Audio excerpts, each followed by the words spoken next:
Yeah, forearm went. Such a shame.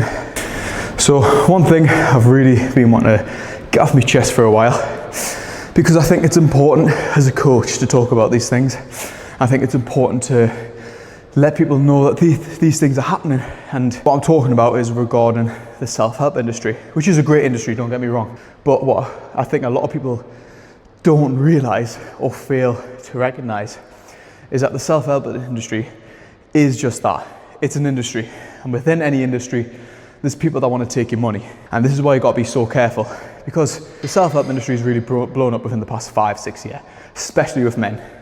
With books like Atomic Habits, with gurus on Instagram, TikTok, and YouTube trying to tell their story. And the big problem that I have with it is, even though that these books, these gurus might say a lot of the right things, it's actually up to you to whether you're going to do them or not. And what you'll find is a lot of people spending money on books, courses, webinars, mentors, whatever it is, but never actually getting anywhere. And that's something called action faking. It's not just within the self-help industry. You see a lot of it when coaching people. You see a lot of it in the business situation, but this is essentially how it goes. How many times have you bought a book, maybe even Atomic Habits? You've sat down, you've read it from cover to cover, you've put it down, and you've went, you know what? That was a really good book. And then suddenly realized nothing's changed. You're still in the exact same position that you were. Reading the book isn't going to change anything. And it might make you feel happy. Oh, you read a book, 2 books, whatever. You've watched that TikTok.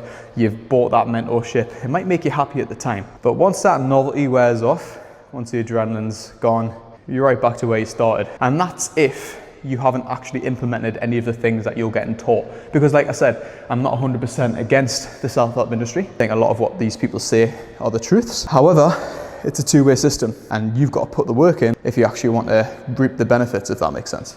Don't just buy a book, get a mentor, get a coach, just for the sake of saying that you've got a mentor, bought a book, got a coach. It doesn't make any sense. Do it because you want to implement the changes that they're offering you. And then again, half these things that you see that these mentors, these books are saying that you're buying to learn, you can find out for free.